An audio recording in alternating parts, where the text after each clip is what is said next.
Time flies. It's a good moment to give you some updates regarding my beloved Hunter 350. I'm going to focus on a few things that are interesting from my point of view, but if you have any questions, I'm more than happy to share my experience with you. So, without further ado, let's begin. Reliability. At the moment, at 4,500 miles or 7,500 kilometers on the clock, 2 mine services been done, both at the mine dealer garage.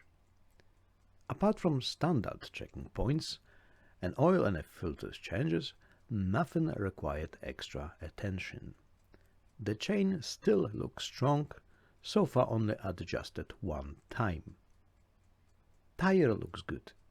The front tire almost like new, and the rear shows a bit of wear, but is still far from replacing it. No electrical faults, no misfiring, no loosening bolts or strange noises. Technically bike are still like new, almost. It was a small problem with the bike once, but nothing that disturbed my driving. I will tell you about it later. Economy. Probably the strongest point of this bike. Even fully loaded with tons of mostly useless stuff, and heavy biker like me, 105 kg in a full gear, Hunter returns between 95 to 100 miles per gallon, or around 3 liters per 100 kilometers, which is fantastic for trips around Scotland and England. 13-liter tank allow me to travel between fill-ups without worry. I even carry an extra 4-liter tank for my son, whose Kavarna Svartbilen 401, and his small 9.5-liter tank. Long trips. Hunter fully proved to be long-distance runner. Thanks to great ergonomics, a comfortable, well-padded seat, great economy and lots of torque from the bottom, is well suited for non-speeding motorcycling. Hunter likes B roads the most. Long country lanes with lots of curves and single tracks, typical for northern Scotland, are the best for him and me. Motorways are non-scary for this little thing. I can keep up to 70 miles an hour with no problem. Sometimes, going uphill, speed can drop to 60, so I'm switching to the fourth gear to run faster. The fourth gear is a direct one, and the fifth is an overdrive, with gear ratio 0.875. Luggage. Traveling with friends for few days long trips proved to be a real pleasure for me and the bike.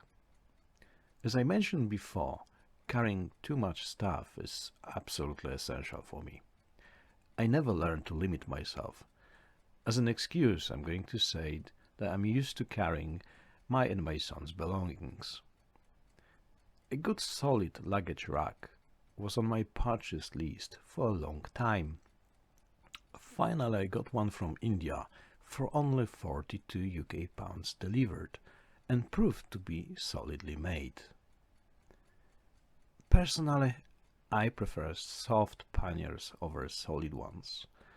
I can always add an extra thing that never fits in the solid ones anymore. Also, in the case of an accident, soft panniers have more tendency to survive. I bought my one from Lomo UK. They are made from waterproof PVC tarpaulin with 30 liters capacity each, and they proved to be fully waterproof more than once, costing me around 78 UK pounds delivered. How does this affect the bike performance, you may ask? Well, to be honest, it does a bit. The bike accelerates a bit slower, over 50 miles an hour. Also, stopping power required more force, so it's good to apply both brakes all the time. And the brakes, I'm going to look for improvement.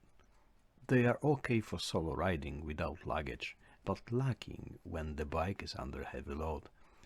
I try to experiment with different pads, probably from EBC brand. Some extras. Well, it's always good to make some big or small improvements to our bike, so did I.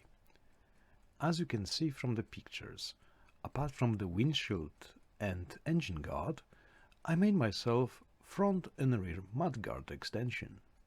They help me to keep dirt away from my trousers. Somehow they always look messy in the rain. Engine guard prevent bike drops the most, which happen to me usually once every year. This year I was lucky to have my son next to me. He helps me to balance the bike twice this year. Another best upgrade I made was replacing stock levers for fully adjustable CNC ones. They not only looks nice, but also helps me to reach with my sausage fingers clutch biting point much easily. As I mentioned before, I've got a single problem with the bike. Fortunately, that was nothing to be worried about. After quite dynamic ride with my son and his Husqvarna 401 to St. Mary Lock, we stopped for refueling in Moffat. I have to admit I used the full bike potential that time. When I started bike again, the engine management lights come out. Have to say, nothing apart from this light affect the bike performance. The biker was probably affected the most. When we came back to Edinburgh, I tried to connect my OBD reader to bike ECU to find out a special connector is required, which I ordered the same day from eBay. Before I was able to test the error number code, the engine management light disappeared from the dashboard after the second startup. I assumed that was nothing to be worried about. My small OBD ELM shows one frozen frame related to difference in temperature on air inlet to throttle body. After I cleaned the code, I've done 1500 miles with no problem and any warning light so far. Of course, I'm still using full bike potential. So, what is my opinion about the bike after over 4500 miles? Would I recommend this bike to anyone? From my point of view and my own experience with the bike, I made good decision to give Royal Enfield a try. It is a very well made bike with solid engine and a chassis. Definitely not worse than some other Far East brand on today UK market.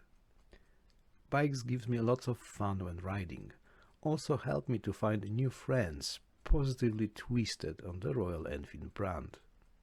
I absolutely love it and I'm going to keep it for much longer than unexpected.